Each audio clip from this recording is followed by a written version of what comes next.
Hey guys, I'm Matt from Pop Horror Review the Movie Podcast, and I'm just a guy in front of a camera talking about movies. This weekend is the 95th Academy Awards, the 95th Oscars, whatever you want to call it. This video, and I'm going to predict the winners. This video is coming the day before the Oscars because I don't know who to choose. So let's figure it out together.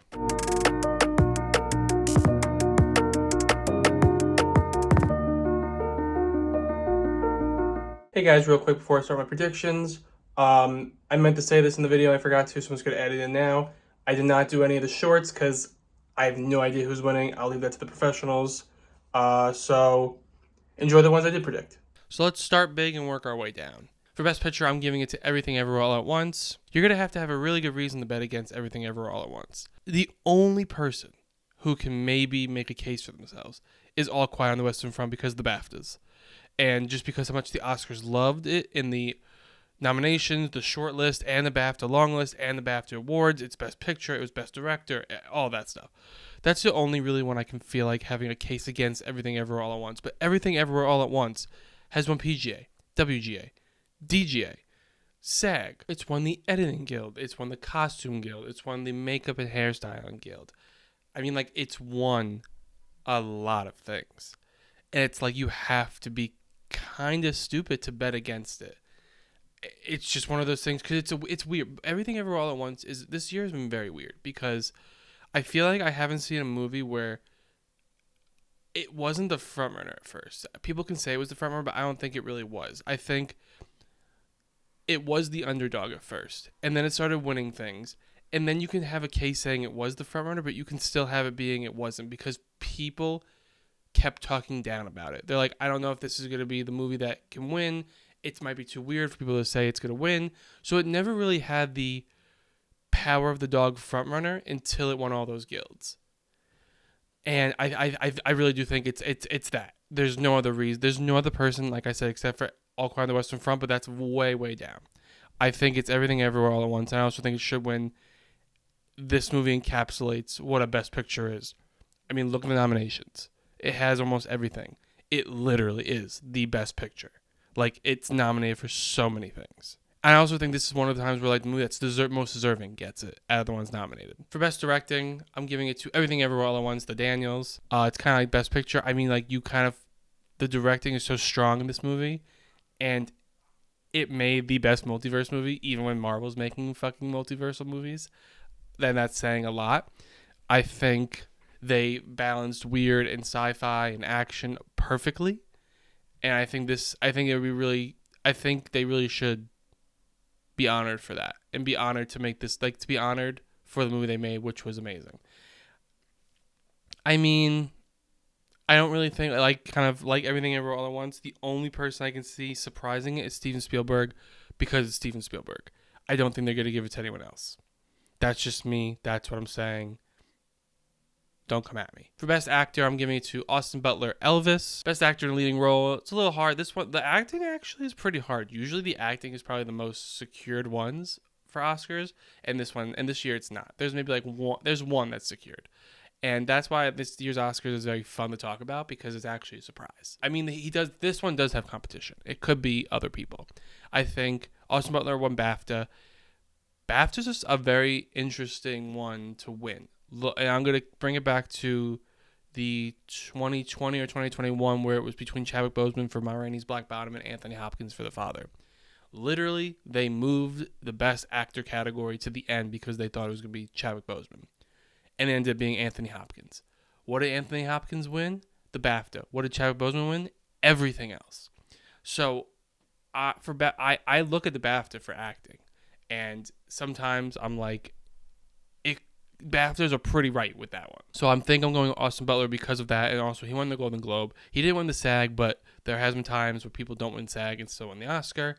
But the only competition I think really is Brendan Fraser because of we're kind of in this Brendan Fraser renaissance right now. And I think they want to support his high at the moment. Austin Butler still has a long way to go. Brendan Fraser has been, I think, trying to get to this moment of his life in his career, and I think that's the only. I heard he's amazing in the movie, but I think that also is a way to celebrate him making it to this moment in his career. Austin Butler is younger. So that's why I'm like, I think it's going to be Austin Butler, but there's a chance Brendan Fraser could win. For Best Actress, I'm giving it to Michelle Yeoh, Everything Everywhere All at Once. Another toughie. I am taking the risk, and I am saying Michelle Yeoh will win, and Michelle Yeoh should win. The only other person I can see winning this is Cate Blanchett, and this is why Everything Everywhere All at Once is similar to Coda from last year for Best Picture and stuff like that, and it kind of swept everything at the Oscars. Everything Everywhere All at Once is having a moment right now, and it had its moment when people were voting for the Oscars. Michelle Yeoh won the SAG when people were final voting for the Oscars. Winning certain awards doesn't necessarily mean you're definitely winning, but it's a talent. And I think there's been a battle between Cate Blanchett and Michelle Yeoh, and Michelle Yeoh is sort of in a similar boat with Brendan Fraser. Cate Blanchett has won 3 times. So Cate Blanchett was amazing in Tar, but Michelle Yeoh really, I think, showcased her abilities. And it was like a career. It's sort of like what I'm going to talk about in supporting actress. So it's like she gave a career performance, but also an amazing performance. So I'm going with Michelle Yeoh. I just feel like they're having this surge right now, and it's good. And there was and I think the surge made Michelle Yeoh go higher than Cate Blanchett. And I really don't know. The acting I'm the most unsecure about, and it makes me nervous because I like to be secure about things. I'm going Michelle Yeoh. Could it be Cate Blanchett? Yes, but I think Michelle Yeoh has the upper hand at the moment. I think Everything Everywhere All at Once is gonna be like the big movie of the night, so that's why I'm also like leaning towards Michelle Yeoh. For Best Supporting Actor, I'm giving it to Ki-Ha Quinn. Everything Everywhere All at Once. I don't see it going to anyone else. The only possibility is maybe Barry Keoghan, but I don't see it. He won the BAFTA, but like I said, just because you win one thing doesn't mean you're winning the other. Ki-Ha Quinn, and if I'm mispronouncing his name, I apologize. I'm sorry. And if I mispronounce anyone else's name, I apologize. He has been the most secure person this whole award season. It's been his award season. Other people have been winning here and there, like for other things. Like it's never been like a constant. He's been the constant. And it's been great to see him. I think he's very deserving of this. So he will win and he should win. For Best Supporting Actress, I'm giving it to Angela Bassett, Black Panther, Wakanda Forever. One of the hardest ones to pick. This could be anybody. And I don't mean that just in like a flippant way. This literally could be anybody. It could be Carrie Condon because she won the BAFTA. It could be Angela Bassett because she won the Golden Globe and the Critics' Choice Awards. It could be Jamie Lee Curtis. No offense to her, but I can't believe I'm saying that. I did not expect to be saying Jamie Lee Curtis could be winning an Oscar when this all started because she won the SAG. The only person, unfortunately, I think the only 2 people that aren't winning is Hung Chow for The Whale. She really hasn't won anything. It was more of a nomination. And Stephanie Hsu, unfortunately, because I think she should be one of the people winning this. She really hasn't won anything for it. She won a Spirit Award for Best Breakthrough Performance, and I think that was great to see her win her first ever individual award. And like if she won, this would be amazing, but I don't think she's in the running for this. Also, what hurts Jamie Lee Curtis is having 2 Everything Everywhere All at Once people. I think they're going to cancel each other out, which then leaves to Angela Bassett and Carrie Condon. And I think Angela Bassett was the clear frontrunner in the beginning, and it became a little more confusing at this point towards the end. I'm still going with Angela Bassett should win and will win, even though I think Stephanie Hsu's like a close second should win, but Angela Bassett, sort of like Michelle Yeoh, gave this career performance and also an amazing performance on top of that. So it was just like a double whammy. Angela Bassett technically has won more awards. The SAG, though, doesn't lie for supporting. It's been very few times. I think Emily Blunt won a SAG and didn't even get nominated for the Oscars. I think for Best Supporting Actress, it's leaning more towards the year of 2018, 2019, with Regina King winning Best Supporting Actress at the Oscars. She wasn't even nominated for BAFTA. She wasn't even nominated for SAG. But yes, she won still.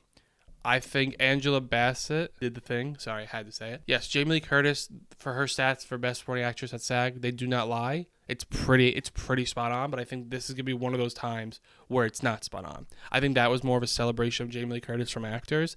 The Oscars is going to be a celebration to Angela Bassett from the Oscars. It's also, I think, going to be Black Panther's award. Since it didn't get Best Picture, I don't know if it's going to win really anything else. I think this is the Black Panther award, and it's going to be wrapped up in Best Supporting Actress for Angela Bassett. Best Original Screenplay, I think it's going to be Everything Everywhere All at Once as well. Could it be the Banshees of Inisherin? Sure, to give them an award. I can see that happening, but I still think Everything Everywhere All at Once is on this high, and it's going to be the movie of the night, so I think they're going to give it to Everything Everywhere All at Once. Best Adapted Screenplay, I'm giving it to Women Talking. The only possibility, which is this is a big possibility. It's sort of like it could be either one. All Quiet on the Western Front, I think could get it just because of how much they love the movie, and Women Talking only got 2 nominations for this and for Best Picture. So, which one do they love more? So I'm going with Women Talking, but I do think it could be All Quiet on the Western Front. But that's me being crazy right now. I think I'm leaning towards the crazier route. The safe route is All Quiet on the Western Front. Best Animated Film, I'm giving it to Guillermo del Toro's Pinocchio. Best International Feature Film, I'm giving it to All Quiet on the Western Front. Best Documentary Film, I'm giving it to Navalny. So I did my research for Best Documentary Feature, and Navalny, I think, is going to win. It did win PGA, but yet Fire Love did win a lot more. So that's like the close second. But the thing that's, I think, taking Navalny to the top is the subject matter. It is about Russia. It is a hot topic right now. I think it's more of a hot topic right now than Fire Love. Best Original Score, I'm going Babylon. How do you not put Babylon on? I mean, right then and there. My singing should be why it's winning. It is the best score of 2022. Oscars even put a 2022 highlight for the Oscars to Voodoo Mama. How do you do that and not give it the win? That's winning. Babylon, best score. I'm sorry. Yes, could other things win? Sure, but I don't think it is. I think it should be Babylon. I'm taking the risk, and because to be honest with you, what else could win? I don't think anything else could win and deserves to win compared to Babylon. Best Original Song, as much as I want to give it to something else, no offense to this movie, I think it's going to Natsu Natsu. I think that's RRR's award for the night. I think maybe other ones are more deserving to win. But I think people really clicked with Natsu Natsu, especially seeing in theaters. And I think when you hear the music, when you hear the song, you see the visual imagery to it, and that's why people are doing it. But yeah, I think that's going to win. Even though I think Hold My Hand and Lift Me Up might be a better choices, I think it's going to Natsu Natsu. Best Sound, I think it's going to Top Gun Maverick. Could All Quiet on the Western Front win? Yeah, sure. If they're pushing it really hard that night, if it's winning a lot, sure, I think it could go to that. But I think this is Top Gun Maverick's award to lose. Best Production Design, Babylon has won everything in the production design world. I think it's going to Babylon, and rightly so. It's deserving of that. Cinematography, All Quiet on the Western Front. It was a beautiful film to look at. Could anything else win? Could they give it to Elvis? Maybe, depending on how the night goes. I think depending on how the night goes is for a lot of these movies or for a lot of these awards. But I do think it's going to be All Quiet on the Western Front. Best Makeup and Hairstyling. I had The Whale, did a little more research. Now going with Elvis because Elvis has been winning a little more. I can't see The Whale winning, but I do think Elvis is going to take Best Makeup and Hairstyling. It won both makeup and hairstyling at the respective guilds. But so did The Whale for special effects. I just think to win both, people really appreciate Elvis, so I'm going to go with Elvis. Best Costume Design, Elvis. I think people are just really appreciating the technical aspect of it. So, and it got Best Picture. It got a lot of awards. People really enjoyed the movie. So I'm going with Elvis for Best Costume. Best Film Editing, I'm going with Everything Everywhere All at Once. How do you not give it to that? The editing was incredible for that. The only other one I can see, maybe Top Gun Maverick or Elvis. But like I said, each of them, if I'm right with my predictions, each of them already have an award. People are already giving them an award, so they can really celebrate Everything Overall All at Once as much times as possible, including giving them Best Editing. And finally, Best Visual Effects, Avatar: The Way of Water. There's nothing comparing to it. Nothing else is winning. If something else does win, I would be, my jaw would be on the floor if Avatar: The Way of Water does not win. So, in that point, I'm giving it to Avatar: The Way of Water. Those are my predictions. Am I right?